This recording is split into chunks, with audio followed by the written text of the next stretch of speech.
con el profesor Orlando. Por favor, me confirman si ven la pantalla compartida. Sí, listo. Está bien, Ahí está Olga. la presentación. Listo, entonces, profe, le doy la palabra y cualquier cosa, pues, me va diciendo. ¿Qué han dicho? No, usted me hasta ahora empieza. Ah, no, usted me dice, pero sí. Ponga pantalla completa, Olga. ¿O lo deja así? Sí, ya estoy poniendo la pantalla completa, creo que tomará un momento, pero ya la puse. Bueno, buenas noches a todos. Para mí es un placer en época de pandemia hablar de una especie invasora. Estamos confinados por una especie invasora, estamos en cuarentena. Las especies invasoras tienen varias categorías. ¿Sí se está escuchando bien? ¿Aló? Sí, sí, profe, lo escuchamos. Sí, profesional. Sí, claro. ¿Usted está escuchando bien? Sí, profe, se escucha perfecto. Bueno, Fuerte y claro. entonces, les estaba diciendo que el tema actual, indudablemente, además del coronavirus que estamos sufriendo con la pandemia, también las especies invasoras son de muchas categorías. Las que nos interesan a nosotros los biólogos y ecólogos son las especies que dañan los ecosistemas. Las especies que les interesan a los agrónomos son las invasoras de los sistemas agrícolas. Lo que llaman las malezas, que son una cantidad de especies y que se gasta muchísimo, pero muchísimo dinero en el control de esas especies. Las especies que afectan la salud humana, que le interesan a los biólogos moleculares, a los microbiólogos, a los médicos, son los virus, las bacterias, los hongos, ¿sí? En realidad, el problema de las invasiones es un problema muy grande y va a marcar la agenda mundial de investigación en ecología, en biología molecular, en agricultura en los próximos años, porque ya es una cosa que se creció demasiado y se gasta muchísimo dinero tratando de controlar estas especies. Y la investigación en realidad en Colombia todavía es muy escasa. Es necesario empezar a organizar mucha investigación para conocer las especies invasoras. Entonces, la especie que vamos a tratar esta noche es el retamo espinoso. Olga, pasa a la siguiente. Yo no puedo pasar desde acá.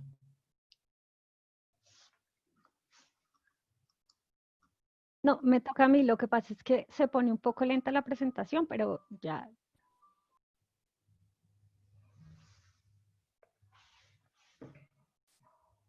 Bueno, mientras pasa, entonces vamos a hablar un poco de especies invasoras.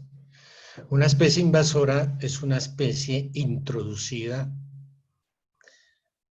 que viene de otra área y que causa daño a los ecosistemas. Es la definición más sencilla. Hay muchas especies que han sido introducidas que se llaman las especies exóticas. Ahí en el mapa, en el anterior,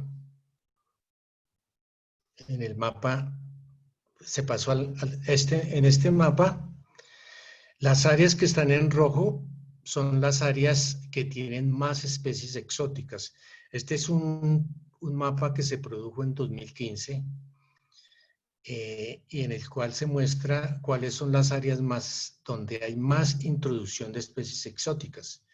Se evaluaron aproximadamente unas 13.000 especies o variedades vegetales que han sido trasladadas o han llegado accidentalmente o introducidas por el hombre a otras zonas. Entonces, las áreas que están de Norteamérica, o principalmente los Estados Unidos, la costa oriental y la costa occidental de los Estados Unidos son las áreas en donde más hay especies introducidas exóticas. No quiere decir que sean invasoras. De esas, unas se volvieron invasoras, ¿sí? Pero de esas 13.000 especies, quiere decir que se evaluaron esas 13.000 y las áreas más afectadas son Norteamérica, Europa, Japón, Australia y Nueva Zelanda, ¿sí? Que son los países que más tienen especies exóticas. De esas especies exóticas, un porcentaje se han vuelto especies invasoras, que son las que realmente causan daño a los ecosistemas. Siguiente. En la evaluación que se ha hecho, pues aquí en Colombia todavía no, apenas este mapa muestra un registro en los puntos rojos de donde se ha reportado la especie. No quiere decir que haya invadido todavía todas esas áreas, pero es donde más se ha reportado y posiblemente las áreas más invadidas están en esas zonas, pero deben haber otras áreas de Colombia que no han sido evaluados que ya están. Entonces, si ustedes ven el mapa, coincide con la zona andina, principalmente el área que rodea de los alrededores de Bogotá y el área de los alrededores de Medellín. Pero esto es apenas reportes de herbario, si no es que la especie haya, mejor dicho, no se ha evaluado en otras áreas de Colombia esa especie. Pero eso nos sirve para pensar realmente cuáles son las áreas de Colombia más invadidas, no solamente por el Urex europeus, sino por otras especies. La siguiente.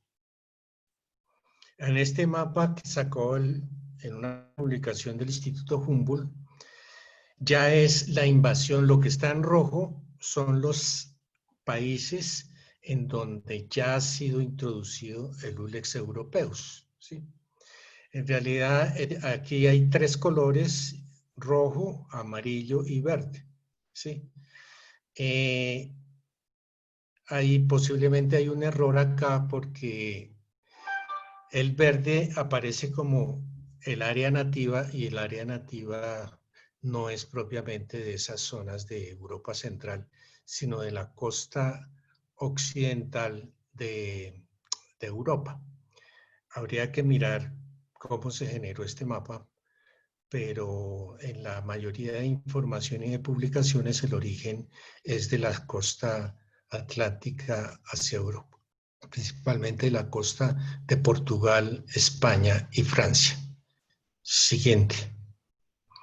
Bueno, para poder entender bien lo de las especies invasoras y pensando ya en el retamo espinoso como tal, cuando una especie es trasladada de un lugar que no es su origen a otro, por ejemplo, el retamo espinoso, supongamos que fue trasladado de España a Colombia.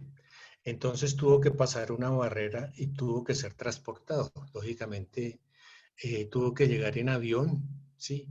Por allá, los datos que se tienen aproximadamente, llegó hace aproximadamente unos 60 o 70 años, se transportó, se introdujo a las, digamos, en los alrededores de Bogotá y tuvo éxito la introducción. Cuando una especie no tiene éxito, porque hay muchas que se han introducido y no tienen éxito, mueren, ¿sí?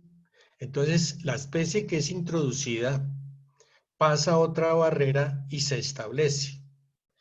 El Ulex europeus posiblemente se estableció muy rápido. Se trajeron las semillas, se sembró, germinó y se estableció. No tuvo una barrera ambiental que lo controlara. Entonces se estableció. Al establecerse ya se dispersa. Y con la dispersión se va dispersando y crea en un impacto alto. En este momento, el impacto de Ulex europeus en la región andina es muy alto. ya hay muchas hectáreas invadidas.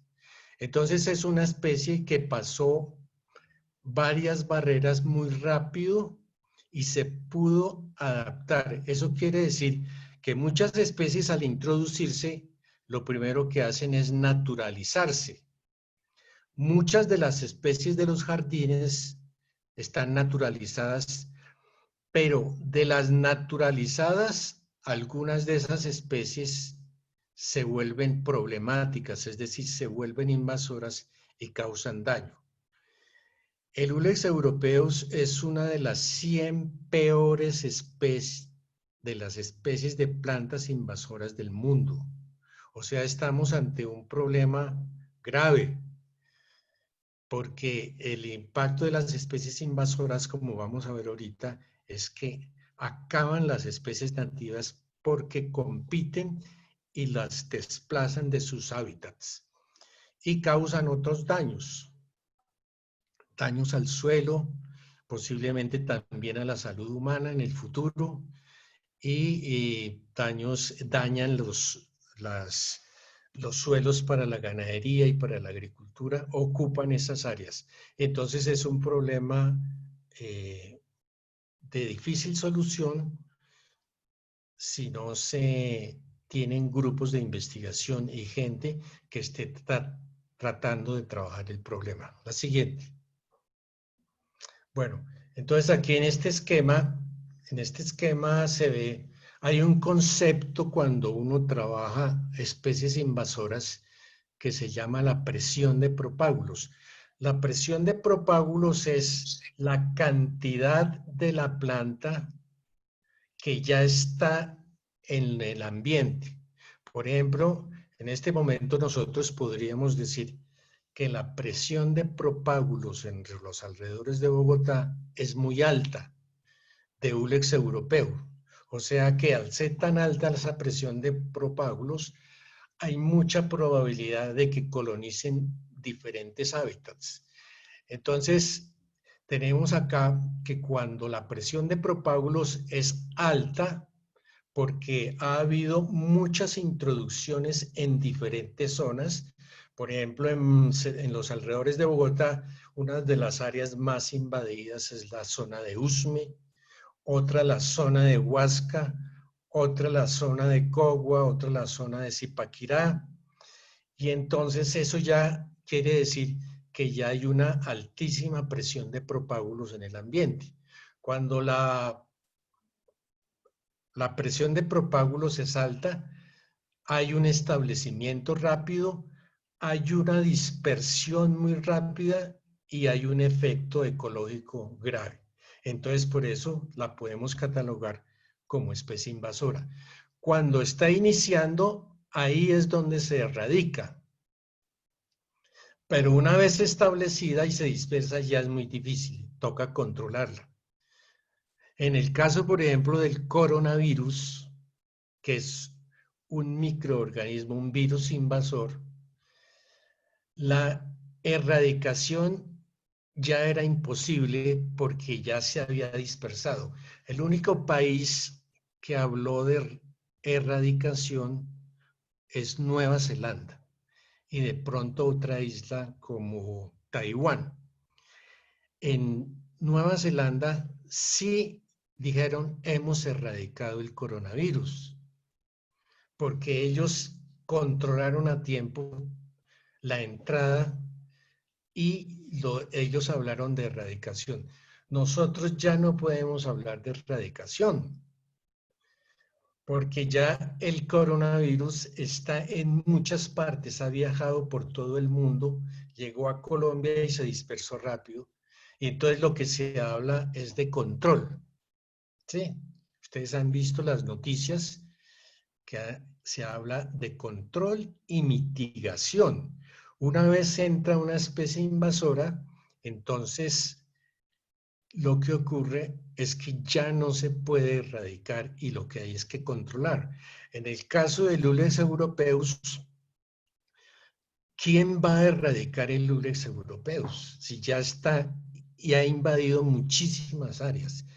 Hay que controlarlo y evitar que pase a otras áreas, pero en este momento es muy difícil, si no se ha evaluado en dónde está, es muy difícil controlarlo, ¿sí? Hay que primero evaluar por dónde va el ULEX europeo, ¿sí? Y hace falta muchísimos estudios y muchísima capacidad institucional para poder controlarlo. La siguiente. Entonces, cuando se trabajan especies invasoras, se trabajan 3 temas fundamentalmente. Primero, ¿cómo son los ecosistemas o las áreas más susceptibles a ser invadidas? ¿Por qué unas áreas son más invadidas que otras? Lo segundo, ¿qué es lo que hace que una especie sea invasora? Eso nosotros lo llamamos en ecología los rasgos de historia de vida de la especie. Y tercero, ¿cómo se controla y restaura las áreas invadidas? Porque en la literatura nosotros encontramos control, erradicación, mitigación, pero en muy pocos se habla de restauración. ¿Cómo debe restaurarse un área que ha sido invadida? Entonces yo les voy a mencionar estos 3 aspectos. Primero, vamos a mirar cuáles son las áreas y los ecosistemas más susceptibles a ser invadidos. Esto sirve no solamente para el ULEX, sino para otra cantidad de especies que están invadiendo las áreas que nos interesan a nosotros, principalmente las áreas relacionadas con los alrededores de Bogotá. Y en general, pues, en todo el país hay una gran cantidad ya de especies invasoras. Siguiente. Bueno, entonces, primer tema, áreas y ecosistemas más susceptibles a la invasión. Siguiente. Bueno, miren esta imagen. Esta imagen es de Nueva Zelanda. Nueva Zelanda son 2 islas, pero son de los países más invadidos. En Nueva Zelanda tienen más especies invasoras que especies nativas. Y es uno de los países más invadidos por el ULEX europeos. Esto que se ve amarillo totalmente es el retamo espinoso. Como esto está en una zona templada, allá florece masivamente y se ve eso así. Las empresas turísticas venden estas imágenes como un atractivo, pero uno sabe que es una tragedia lo que tienen ahí en Nueva Zelanda. Porque si ustedes miran la foto arriba, hay unos potreros. Esos potreros ya van siendo invadidos. También, si miran la foto, ven líneas verdes que son posiblemente o no posiblemente, que son las áreas de vegetación original. O sea que esas áreas potencialmente eran bosques. Cuando empezó la colonización empezaron a tumbar los bosques y introdujeron, cuando eso ya habían introducido la especie. Esta especie fue introducida en Nueva Zelanda como en 1838, ¿sí? Por los colonos ingleses que habían llegado a Australia y pasaron a Nueva Zelanda. Entonces ya ellos llevaron el retamo espinoso, o sea, llevan muchísimos años de invasión. Entonces, las áreas más susceptibles a ser invadidas son las áreas transformadas por el hombre. Nosotros los seres humanos somos los causantes de que esas especies se vuelvan invasoras, porque las especies invasoras son oportunistas de disturbios. Allí donde hay un disturbio causado por el hombre, allá llegan las especies invasoras. Entonces, esto nos sirve para pensar lo siguiente. Primero, las áreas alteradas cambian los recursos. Por ejemplo, si antes era bosque, si tumban el bosque, entonces cambian los recursos principalmente en la cantidad de luz que llega. Entonces, una primera característica de las especies invasoras de plantas y del retamo espinoso en particular es que son especies heliófilas. ¿Esto qué quiere decir? Que son especies que necesitan mucha luz para desarrollarse. Entonces, al tumbar los bosques, lo que ha hecho el hombre es darle una oportunidad a esas especies para que colonicen, ¿sí? Después de que se tumbaron los bosques, empezó la invasión, se formaron potreros y la especie es capaz de empezar a cubrir todos los potreros. Entonces, la gente que vive, por ejemplo, de la ganadería o de la agricultura, tiene un problema muy grave porque el retamo espinoso, pues si no se logra controlar, va avanzando y va avanzando hasta que cubre áreas extensas. La siguiente.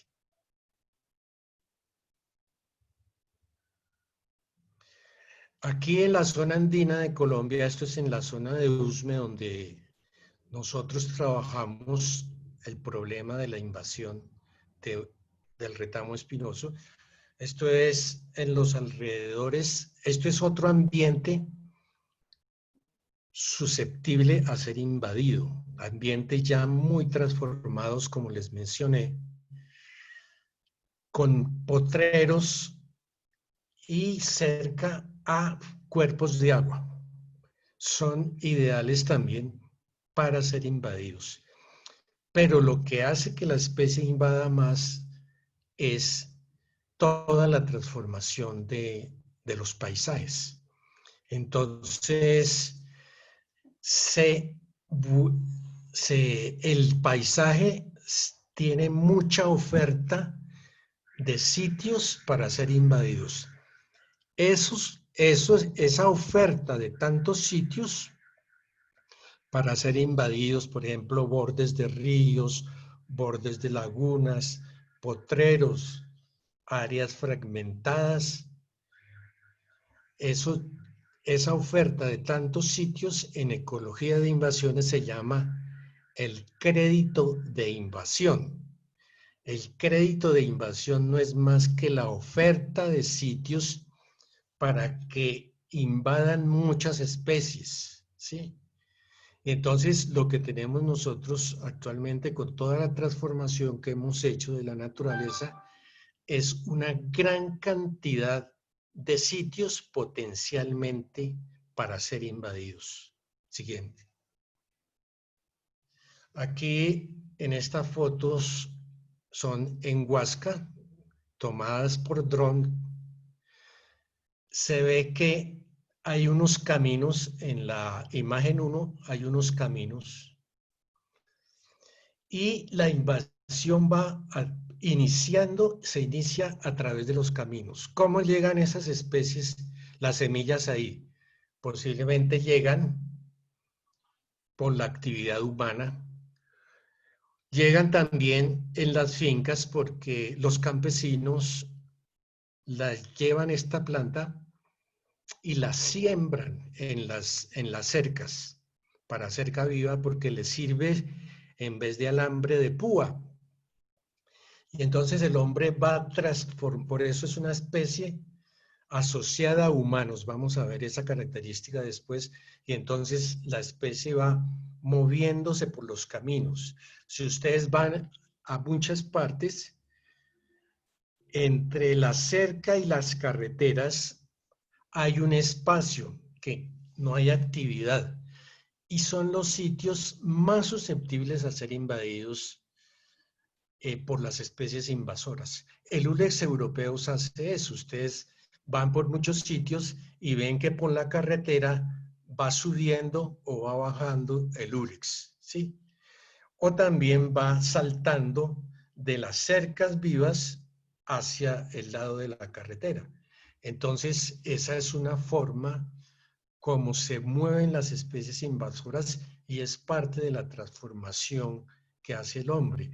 Cuando se construyen carreteras, se crea un disturbio entre la carretera y hacia adentro, hacia afuera de la carretera, hay un espacio que es susceptible a ser, porque es un espacio abierto, ya alterado, transformado, y ahí van avanzando las especies invasoras. Siguiente.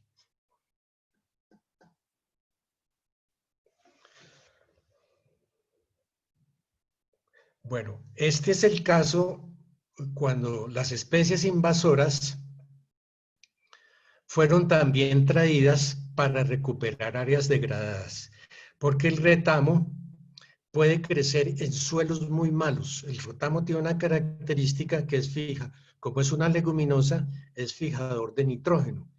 Y entonces fue sembrado en canteras abandonadas. En muchos sitios se empezaron a sembrar el lúlex, el retamo espinoso, en canteras abandonadas. La especie creció ahí, fue avanzando. Es una especie que crece en todo tipo de suelos, ¿sí? Y lógicamente, ella no tiene problema de crecer en suelos degradados, como se ve en la fotografía. Esto es en el Neusa. Y fue avanzando, avanzando. Y otra característica que tienen estas especies invasoras, el retamo, es que forman parches. Un parche es una agrupación muy densa de la especie. Vamos a ver cómo se forman esos parches por las estrategias o los rasgos que tienen las especies invasoras para reproducirse. Entonces, esa fue otra de las formas, introducirla en áreas degradadas. La especie creció y empezó a formar parches. Y ese parche después forma después empieza a dispersar semillas o empieza a agrandarse y empieza a colonizar otras áreas. Siguiente. Otra característica, esto es un problema gravísimo que tenemos.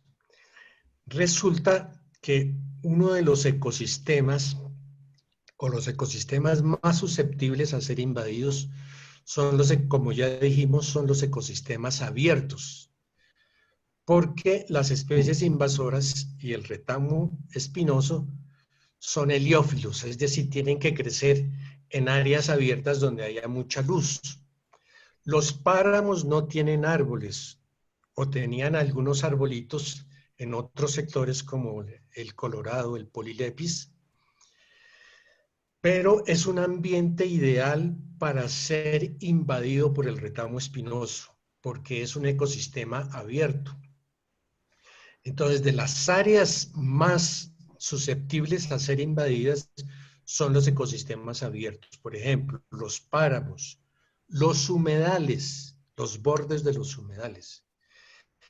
Aquí en estas fotos ven, esto es en el páramo de Guerrero, ven cómo el Ulex europeus ya ha entrado al páramo y empieza a crecer, en la foto de abajo de la izquierda mía, hay ya el retamo está cubriendo los frailejones y en la foto siguiente ya ha tapado totalmente.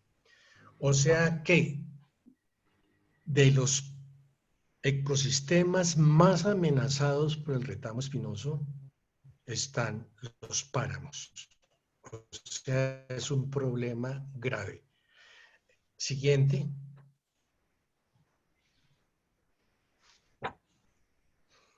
Bueno, esto también está ahí, son los bordes de las quebradas de los ríos, que son ecosistemas susceptibles de ser invadidos. En resumen, tenemos lo siguiente. Primero, las áreas más transformadas por el hombre son las áreas más susceptibles a ser invadidas. Los ecosistemas abiertos que no tienen árboles son los ecosistemas también más susceptibles a ser invadidos. Los ecosistemas naturales más susceptibles a ser invadidos son los páramos aquí en Colombia y los humedales, ¿sí? Entonces, un paisaje es una gran cantidad de formas muy heterogéneas, hay muchísima heterogeneidad ambiental. Y con toda la transformación que hace el hombre de la naturaleza, crea una oferta de ambientes para ser invadidos. Siguiente. Bueno, entonces en esta imagen, esto ya es la teoría que se está creando para entender mucho cómo ocurren las invasiones. Entonces aquí tenemos, primero, lo que arriba dice alteración antrópica del paisaje. Lo primero es la alteración del paisaje. Esa es la base para la invasión, ¿sí? Entonces, la alteración de paisaje es histórica porque los paisajes vienen alterándose poquito desde la época indígena, luego la colonia, luego la introducción de la agricultura, la ganadería, la urbanización, la contaminación. Todos esos factores han creado muchas áreas para ser invadidas. Si miran acá, entonces todo esto en la parte de arriba donde dice alteración antrópica, a la izquierda dice dinámica temporal. Esa es la dinámica que ha creado una gran cantidad de ambientes para ser invadidos. Y la flecha desde dinámica temporal abajo llega a crédito de invasión. O sea, lo que les mencionaba ahorita, el crédito de invasión es como la oferta que da un paisaje para una gran cantidad de especies invasoras. Eso es lo que tenemos actualmente. En casi todos los paisajes andinos, la huella que deja el hombre en todos los paisajes es una gran cantidad de ambientes susceptibles de ser invadidos y a eso se le llama el crédito de invasión. Cuando hay harto crédito de invasión, lógicamente la expansión, miren esta flecha, la expansión de la invasión ocurre. Entonces tenemos eso. Entonces primero uno cuando analiza por qué ocurren esas invasiones, cuando está analizando el retamo espinoso, ¿por qué ocurre eso? Pues lógicamente ocurre por toda la transformación del paisaje que nosotros hemos hecho. Nosotros en realidad somos como una especie invasora, porque somos los causantes de otras invasiones. Bueno, en la figura arriba dice composición, geometría, parches y configuración. Entonces estos paisajes ya alterados tienen una composición, una forma o geometría de los parches y también una configuración en el espacio.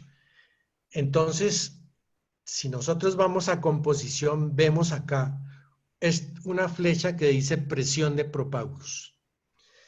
Entonces, eso es toda la dinámica temporal. Y la alteración del paisaje crea el crédito de invasión. Pero el crédito de invasión es todas las áreas que van a ser invadidas y se hace a través de la presión de propágulos. O sea, a mayor presión de propágulos mayor crédito de invasión, mayor probabilidad de llegada. Y entonces se hace la introducción, luego el establecimiento y luego la expansión. Para que haya establecimiento, pues lógicamente los ambientes tienen que estar perturbados y las carreteras, eso ya se ha investigado en muchos países en donde hay muchas especies invasoras, las carreteras juegan un papel muy importante en el movimiento de las especies invasoras. También la forma de los parches de la vegetación.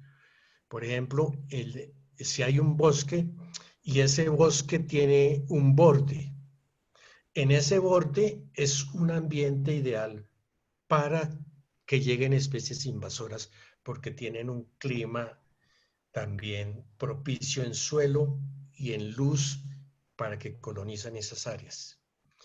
Entonces, eh, para poder entender las invasiones biológicas y para poder entender cómo se ha movido el Ulex europeo o cómo se está moviendo mejor el Ulex europeo por todas partes, es necesario tener una comprensión del paisaje, ¿sí? Hay que mirar por dónde se está moviendo la invasión.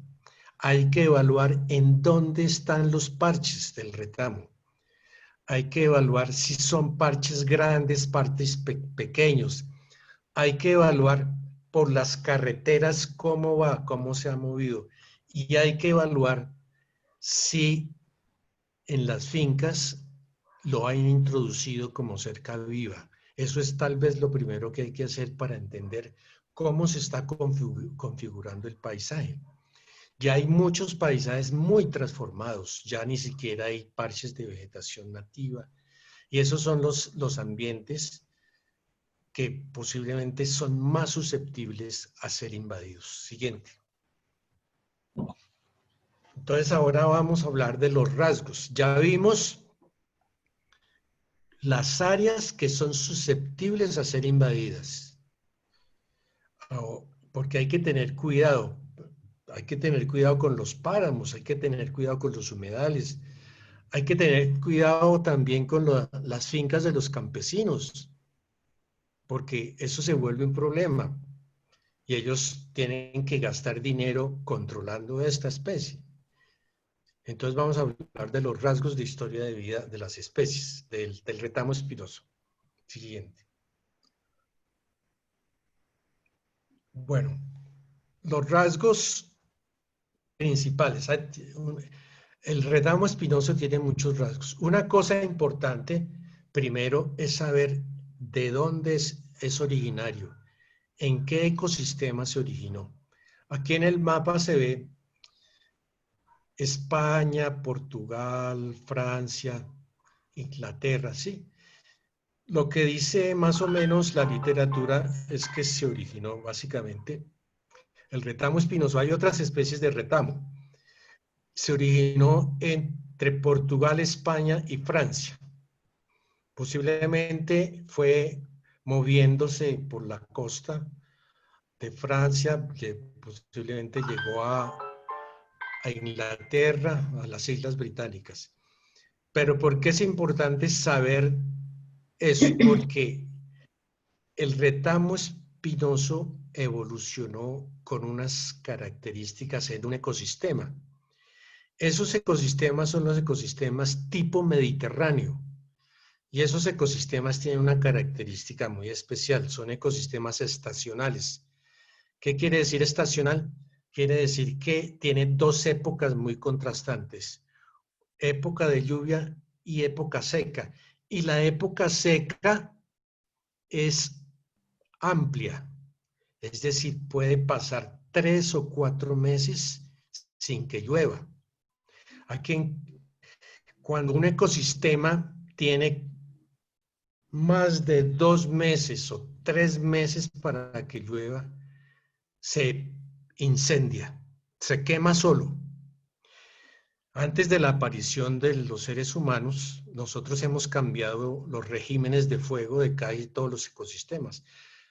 Pero esos ecosistemas, cuando evolucionaron sin las actividades humanas, se quemaban solos, porque 3 meses secos da para que se queme el ecosistema, 2, 3 meses secos.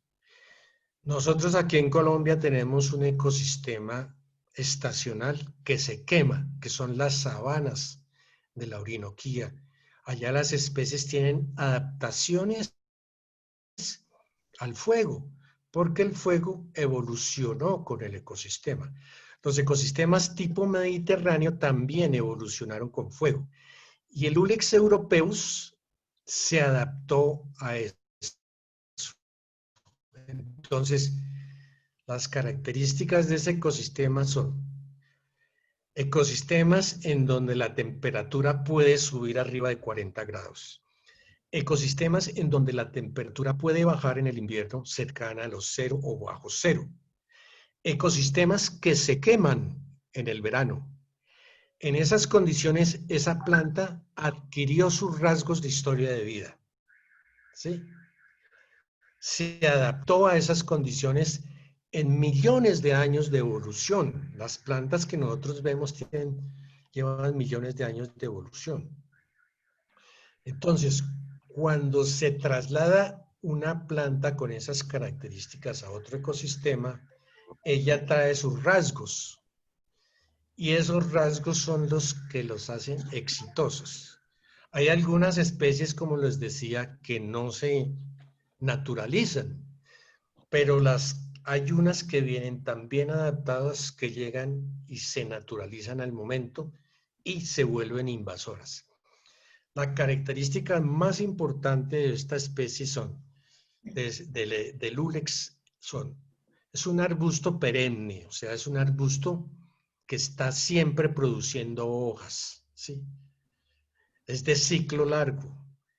Puede medir, en la literatura a veces dan datos de 3 hasta 4 metros de alto, ¿sí? Pero el promedio es más o menos 2,50, aunque nosotros hemos visto plantas de aproximadamente 3 metros, pero en la literatura también reportan algunos de 4 metros. Pero en general todo lo que dicen los investigadores es que más o menos el promedio está entre 2,5, entre 2,50 metros. Entonces ese es un arbusto que está ahí y es muy difícil sacarlo cuando ya ha entrado. Segunda característica que nos interesa a nosotros es lo que les mencionaba. Si este arbusto vino de un ecosistema tipo mediterráneo, o sea, es pirófila, o sea, que está adaptado al fuego. El fuego lo estimula. Ustedes han visto, los que están relacionados, que a veces los campesinos queman, están desesperados con la planta, la queman, pero vuelve y sale. Eso quiere decir que el fuego no la afecta. Las semillas son estimuladas por el fuego, producen rebrotes por el fuego. Entonces, por eso se dice que es una planta pirófila. Además de pirófila, yo les había dicho que es una planta heliófila. Necesita mucha luz y necesita mucha radiación solar para desarrollarse. Por eso es de ecosistemas abiertos. Esto es importante cuando veamos, porque tenemos que buscar el lado flaco de la especie.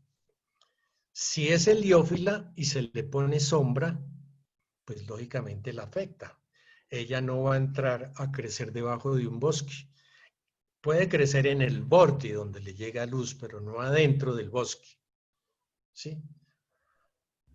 O sea que ese es uno de sus lados, de su talón de Aquiles, o de la forma como se puede pensar, cómo se puede controlar la especie. Entonces, en resumen, es pirófila y es heliófila. Tiene dos tipos de reproducción. La reproducción sexual, que es por semilla, y la reproducción asexual, que es la reproducción vegetativa. Eso es lo que la hace exitosísima. Principalmente, pienso yo, la reproducción asexual, la reproducción vegetativa. Porque para que una especie sea capaz de formar parches continuos y cerrados, la reproducción sexual tiene que ser muy activa. Otra característica que es muy importante en esta especie, y la vamos a ver cuando veamos las estrategias para poder restaurar un área, es que forma bancos de semillas. Un banco de semillas es la acumulación de semillas en el suelo que permanecen vivas en ecología llamamos que la semilla tiene dormancia, está dormida. Y no es sino que haya un factor que le llegue harta luz con humedad y germina. O sea, el retamo espinoso es un formador de banco de semillas impresionante. Ese es un rasgo supremamente importante. Otro rasgo es que florece, bueno, podemos poner aquí, complementar esto, además de banco de semillas, cuando la planta crece, tiene dos tipos de raíces, una raíz profunda que va abajo y una cantidad de raicillas laterales. Esas raicillas laterales son capaces de producir rebrotes, o sea que también tiene un banco de rebrotes. Se producen muchos rebrotes. Después del fuego, después de que la corten, se activan esos rebrotes. Se activa también el banco de semillas. O sea, es una especie, esta es una superespecie. También florece todo el año.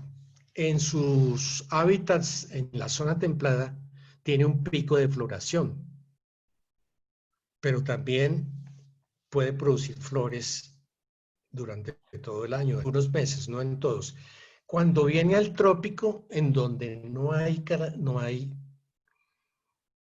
porque en los trópicos la temperatura media anual permanece constante durante todo el año. Aquí nosotros son estaciones de precipitación, época seca o época húmeda, pero no tenemos estaciones de temperatura como en las zonas templadas. Entonces, cuando se traslada una especie de la zona templada que tiene un pico de floración y llega acá en donde no tiene restricciones, posiblemente florece, está botando flores todo el año. Entonces eso, si tiene tantas flores, la probabilidad de que produzca muchas semillas es alta. ¿Sí? Otra característica que es una especie que está defendida. Nadie la ataca. No hay un herbívoro que la ataque. ¿Por qué? Porque tiene unas espinas como de 3 centímetros muy afiladas. Parecen una aguja. Y no hay un animal que pueda meterle diente, aunque las cabras, por el ladito, vamos a ver, son capaces de meterle diente a esas especies, al úlex. ¿Sí? Otra característica es que se autopoliniza, aunque en la literatura a veces no hay acuerdo sobre esto, pero por ejemplo, posiblemente en su ecosistema original tendría un polinizador.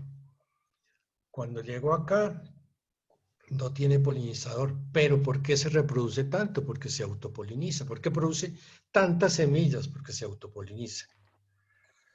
O sea, no necesita un intermediario para la polinización. La otra característica también supremamente importante es fijadora de nitrógeno. Como leguminosa está asociada a microorganismos que toman el nitrógeno del aire y lo fijan en los microorganismos y se lo pasan a la planta. O sea, es fijadora de nitrógeno. Las leguminosas son especies extraordinarias.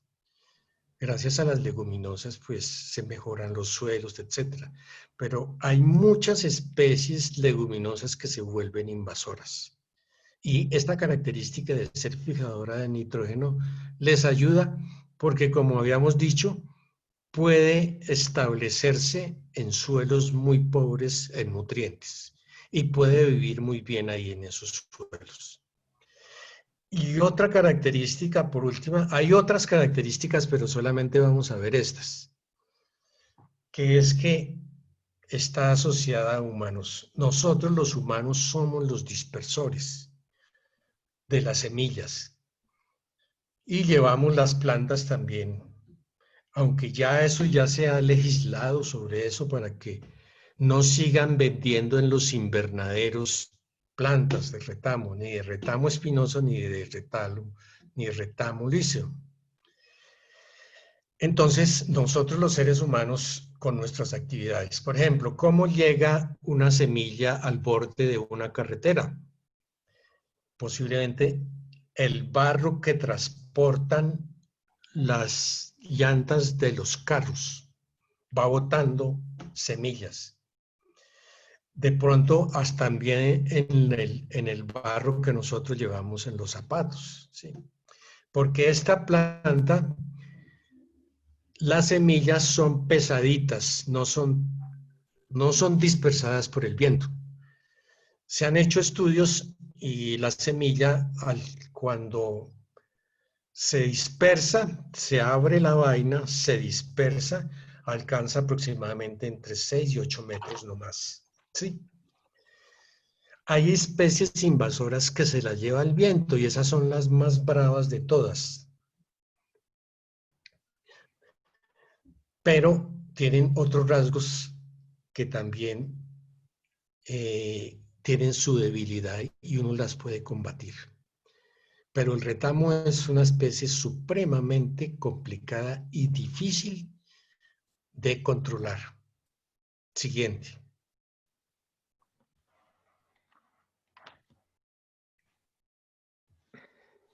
Bueno, aquí vemos esta foto, la tomé después de que hubo una quema. Lo que ven ahí son los rebrotes de las raíces. O sea, esto que están viendo es un banco de rebrotes.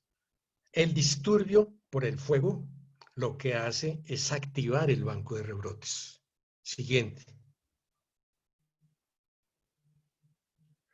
Bueno, estas son las semillas. Las semillas no son tan pequeñitas. Son de unos 2-3 milímetros, ¿sí? Pero tiene una característica. Esto que ustedes ven arriba en cada semilla es un tejido que se llama el aiosoma. Es un tejido rico en nutrientes y posiblemente en su ecosistema original le servía para atraer aves, para que las semillas se movieran, las transportaran las hormigas. Y porque hay muchas, en la naturaleza, hay muchas especies que tienen esas estructuras y son ricas en ácidos grasos, o sea, son buen alimento. Pero hasta el momento no sabemos acá, en los alrededores de Bogotá, si haya un ave que se coma las semillas y la disperse, ¿sí? Entonces estas semillas también son muy interesantes porque son duras. No son semillas blanditas, son semillas duras. En lo que se sabe, una población madura de Ulex europeus puede producir cerca de 6 millones de semillas por año. Puede ser un parche, por ejemplo, un parche de 20 por 20. Puede producir cerca de 6 millones de semillas por año. Esas semillas caen al suelo y se acumulan y van a formar el banco de semillas. Bueno, aquí está también el dato de la distancia en que alcanzan a dispersarse de la planta madre, entre 5 y 8 metros a la redonda de la planta. Siguiente.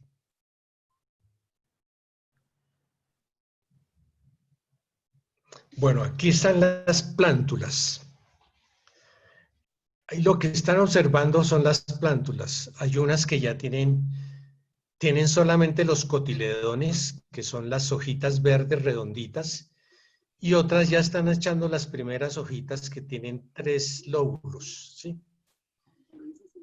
Entonces, las semillas son también una forma muy interesante se acumulan y cuando tienen espacio y luz y agua, pueden germinar, ¿sí?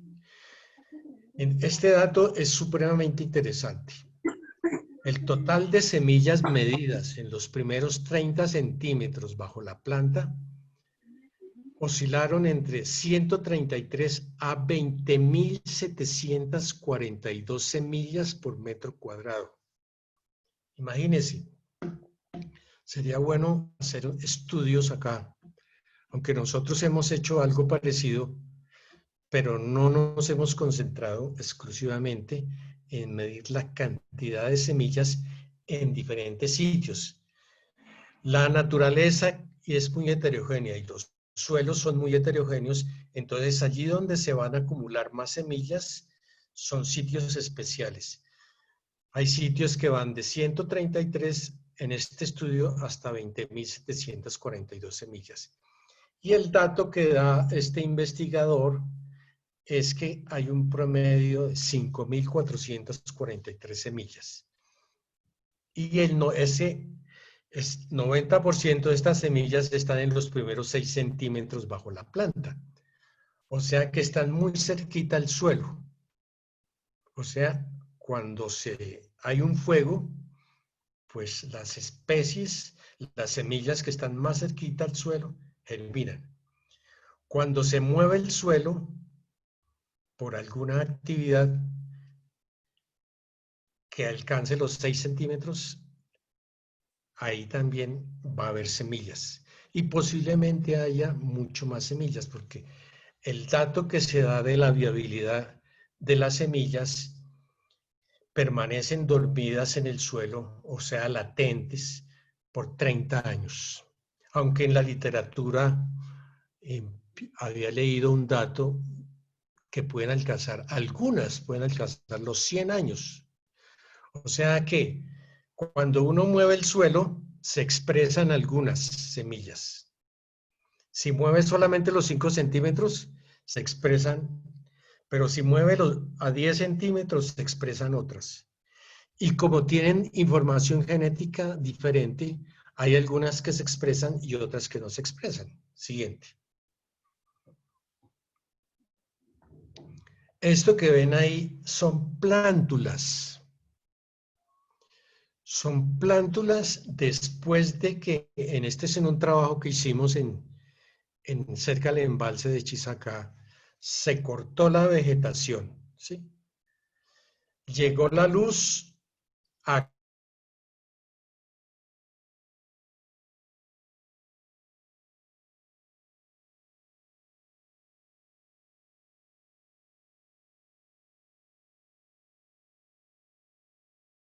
Hola, ¿no se escucha?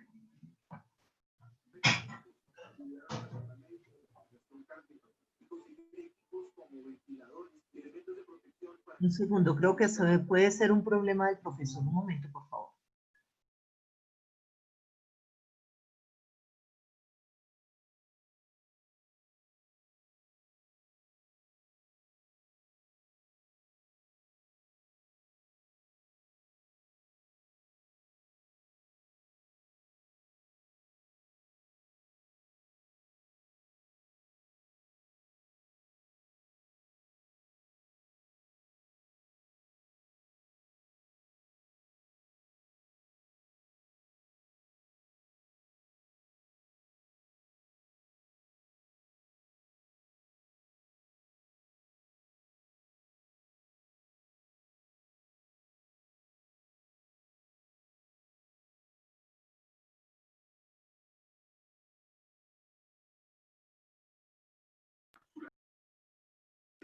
Los dolores musculares más. Gracias a fe, podrá vivir los momentos con ella. La fe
Profe, ¿está conectado nuevamente?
No, niña.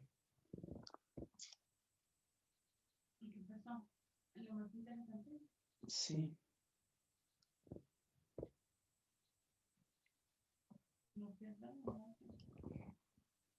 Acabo de hablar con el profesor, me dice que tuvo un problema con su internet, pero se está conectando nuevamente. Entonces, lo que el profesor nos propone es que como el tiempo que teníamos programado para la conferencia se está agotando, entonces lo que vamos a hacer es que apenas él se conecte, vamos a responder unas preguntas y él nos propone que podemos hacer una segunda parte de la conferencia si a ustedes les parece bien. Oh, Sí, sería perfecto. perfecto, gracias.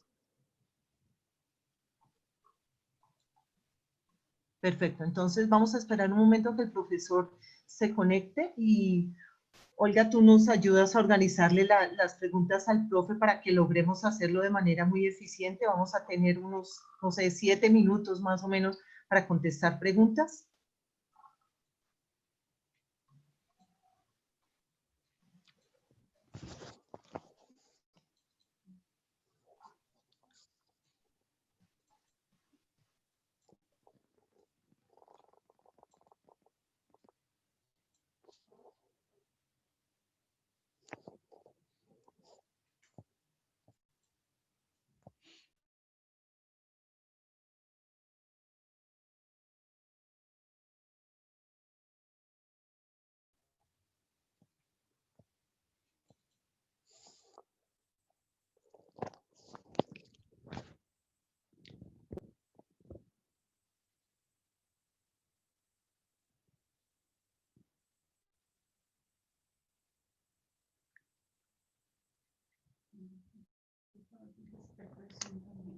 ¿Quién?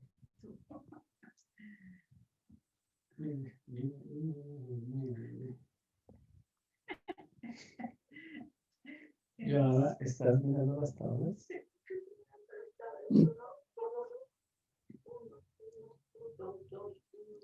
Para eso le compré ese aparato.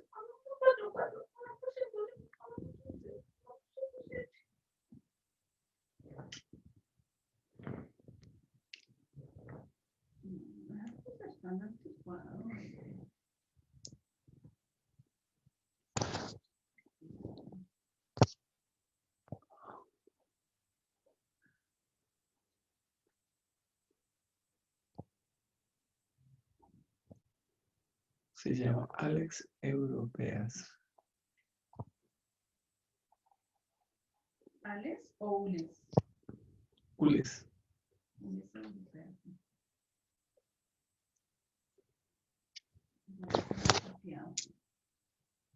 Ules. Dentro de esta estrategia de territorialización, la idea anunció que también se implementará el toque de queda en sectores de las comunas 13 y 16, los sitios de contagio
Bueno, nos tocó apelar al plan C. El profe se está conectando en este momento a través de su celular. Vamos a ver si lo logra para que podamos avanzar y contestar las preguntas porque sabemos que hay un gran interés por conocer sus respuestas.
Bueno, queridos compañeros, nos tocó apelar al plan D. En este momento tengo en mi celular al profesor y lo que vamos a hacer es que a través de mi micrófono él va a contestar las preguntas que Olga amablemente nos va a ayudar a formularle. Olga, ¿me ayudas? A ver si nos funciona.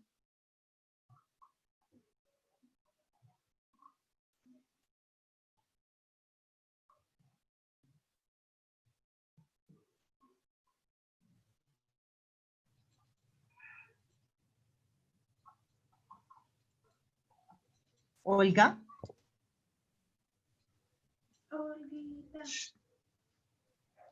Olga.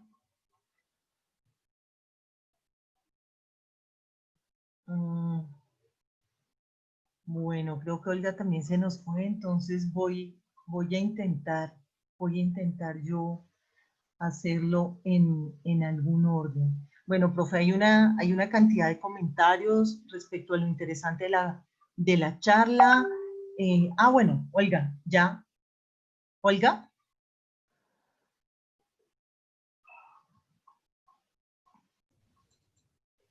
Aló. ¿Me escuchan? Sí, profe. Listo.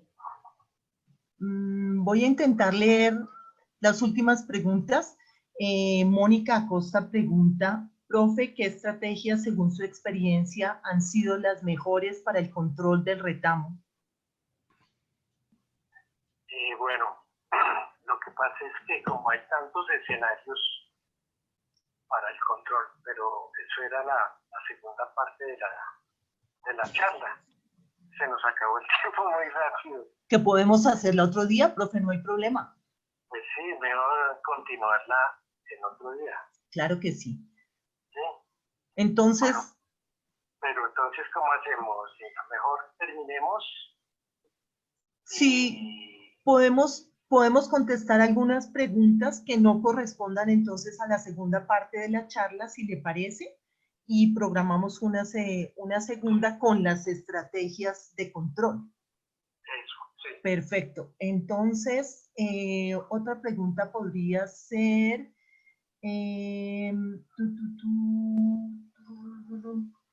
Pregunta, siendo la semilla rica nutricionalmente, ¿se podría pensar en promover su consumo para humanos? No. Esas semillas tienen otras sustancias que pueden ser perjudiciales para humanos. Eso es una de las características del retamo. Tiene alcaloides, tiene... Muy buena, profe. Una cantidad de sustancias que pueden ser perjudiciales. Ok. Otra pregunta es, ¿se han hecho proyecciones a futuro sobre la distribución de esta especie? ¿En cuánto sería el impacto negativo sobre las especies nativas y qué medidas se podrían tomar al respecto? Bueno, el estudio de los impactos como eso ha venido en el pasado. Eso ya es una información que se ha perdido. ¿Sí? El caso más interesante para contestar esa pregunta es el ticuyo. Pasta ticuyo fue introducido en la segunda década del siglo pasado, pues fue utilizado para las ganaderías, pero se expandió por todas partes de la ciudad de Bogotá. Tapó humedales también. Entonces, es muy difícil saber cuántas especies fueron afectadas, porque eso ya se perdió. Sin embargo, se podría hacer alguna estimación. Lo mismo en el caso del retamo. Como el retamo fue sembrado en áreas ya transformadas, esta especie, pues, como esas áreas ya estaban transformadas, entonces impide la regeneración de especies nativas. Pero no se puede estimar qué especies habían ahí y si las extinguió. No creo que pues, haya extinguido una gran cantidad porque ya el ambiente ya estaba transformado. Ya el que extinguió fueron los humanos los que habían extinguido las especies. Okay. Si coloniza, sí se puede estimar actualmente en los páramos. Porque si, por ejemplo, ya sabemos cuántas especies hay, por ejemplo, en un cuadrante de 4x4. En el páramo ya se tiene ese dato, cuántas especies hay. Y el retamo ya tiene parches gigantes. Uno ya sabe cuántas especies localmente ha acabado, pero no las ha extinguido porque no ha acabado con todo el páramo. Eso se puede volver a restaurar, se puede volver a reintroducir las especies. Perfecto. Profe, tenemos una cantidad de preguntas que yo creo que lo más inteligente que podemos hacer es programar nuestra siguiente conferencia, y aquí tengo una cantidad de mensajes en el chat donde están de acuerdo en que no vayamos a dejar la conferencia en esta parte. Entonces lo que les propongo es que por favor estemos pendientes y reprogramamos muy pronto la segunda parte de la conferencia. Ahorita cuadramos con el profe y les estaríamos informando de nuevo a través de nuestras redes cuándo sería la segunda parte. ¿Sí? Listo, bueno. Perfecto. Entonces, profe, de nuevo, mil gracias. Estamos felices. ¿Se escucha bien? Sí, se escuchó la charla bien. Perfecto, profe. Sí, profe, muy bien. Y aquí la gente todavía sigue conectada. Entonces, lo que voy a hacer en este momento es, pues, nuevamente agradecerle y voy a coordinar internamente con usted para publicar la nueva fecha de la segunda conferencia. Bueno, listo. Entonces, muchas gracias a todos. Que tengan una feliz noche. A ti, Lina, muchas gracias. Por favor, Gracias. ayúdennos con sus datos para estarles informando cuándo sería la segunda parte de la conferencia. Muchas gracias. Bueno, hasta luego. Feliz noche para todos. Luego, feliz noche. Adiós.